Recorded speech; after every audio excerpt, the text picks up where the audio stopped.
Recently, in the UK, a lot more people have been getting into home baking, partly I think because they've been spending a lot more time at home. And one of the questions we get asked a lot is, can I preserve flour or do I have to buy fresh every time?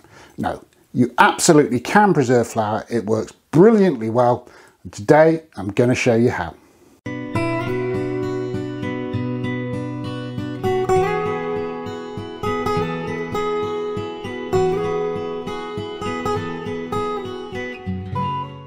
Hello, welcome to English Country Life. Welcome to the kitchen. My name's Hugh and today I want to talk to you about preserving flour. It's a question we've been asked a lot lately, as I think more people have got into home baking, more people have had time to do it, and that's always a factor. And I think that has outstripped the supply of domestically available supermarket type bread flour. And there was for a short time a bit of a problem in getting hold of it. And people have asked as a result, can they preserve flour? Well, yeah, you can, and we do. We like to buy our flour from the local windmills. We're in a lovely flat area. We're surrounded by still working windmills. And it's a great, sustainable way of milling the local wheat. So that's what we like to buy. But it's not always convenient for us to pop out and buy a bag here and a bag there. So we tend to buy it in bulk and we need to be able to preserve it. And those techniques that we've developed, I want to share with you today.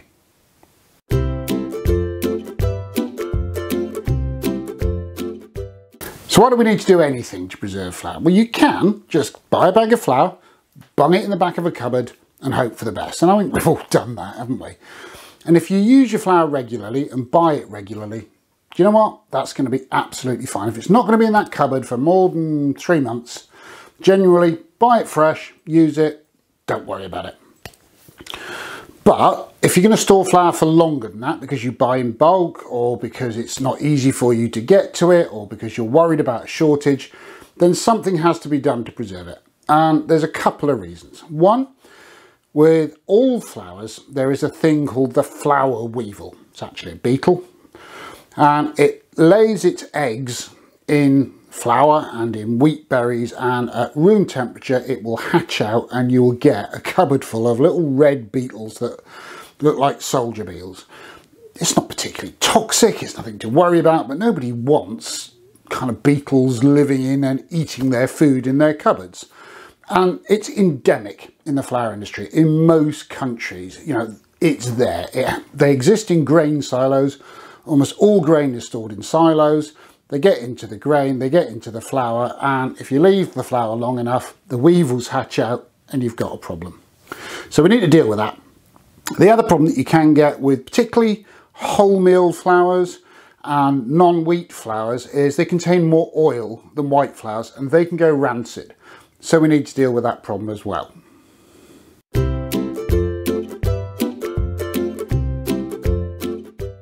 So what's the best way to keep flour fresh? Well, the very best way, done by the professionals, is as whole wheat. Very hard to say how long it will last like that. It all depends on the storage conditions. But in ideal conditions, not quite modern wheat, more primitive grains were found in the pyramids that were kept cool and dry and dark, and they were still viable thousands of years later. Now, I'm not going to spend a lot of time on this because most people are not going to want to mill their own wheat, but you can. You need one of these, a little hand mill, and we've got one. And I'll show you very quickly how that works and realistically what some of the drawbacks of doing that are.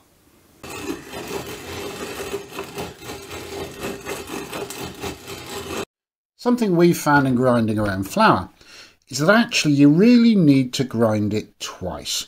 You start with your whole wheat berries, then you do a coarse grind just to break those berries into smaller pieces, and finally you grind it into a fine flour. But you have to pass it through the grinder twice to do that, or honestly it's too hard work trying to do it in a single step. And once you've got it into a fine flour, you really need to sieve it as well. So it is quite a time-consuming process.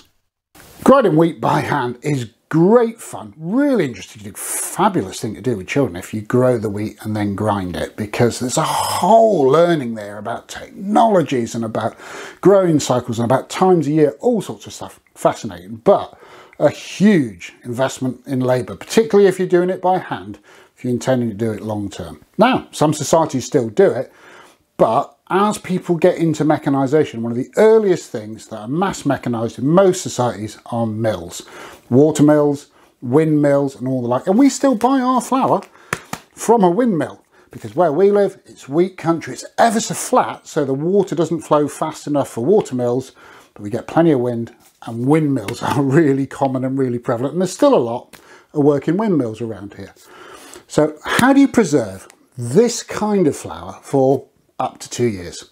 Well, that's the next thing for us to look at.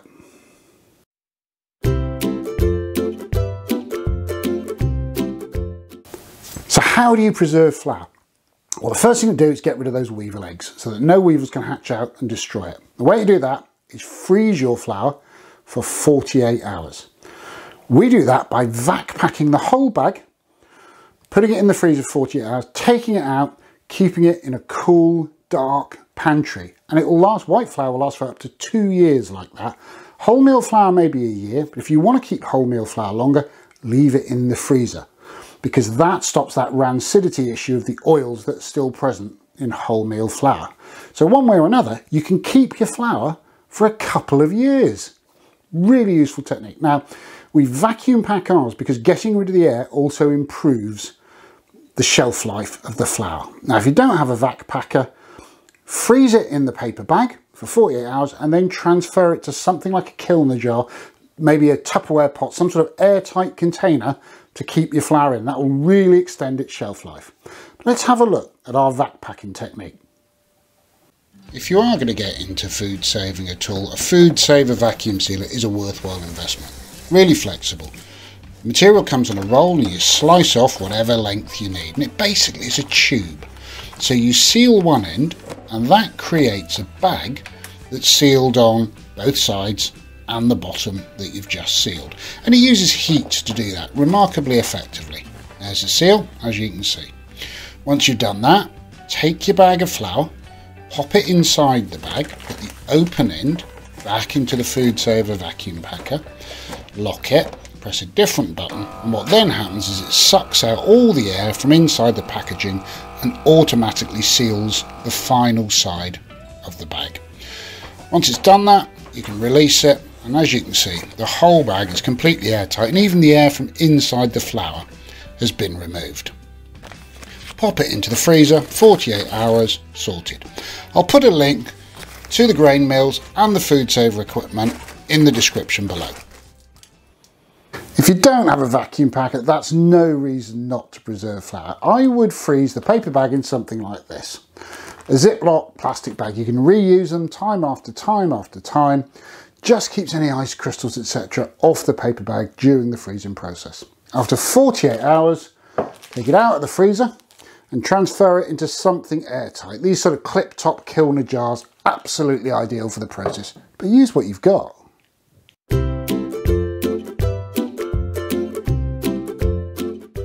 If you do vacuum pack your flour, take it out from the freezer after 48 hours, let it defrost, then put it somewhere still vacuum packed, cool, dark and dry until you want to use it. One thing with the vacuum packing is it helps the preservation by pulling any air out from inside the flour pack. The downside of that is your flour is as hard as a rock. Now, before you use it, all you need to do is run it through a sieve to get some air back into it. So let's take a quick look at that.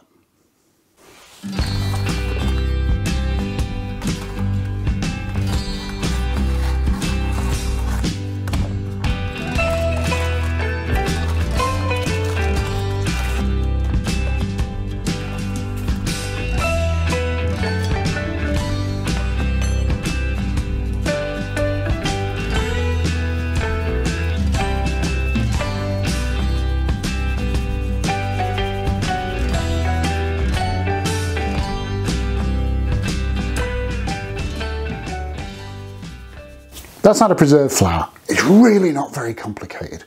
If you've enjoyed today's video, can you spare us 5 seconds? Give us a thumbs up down below. If you really want to help the channel out, there's a link to where to buy the t-shirts from.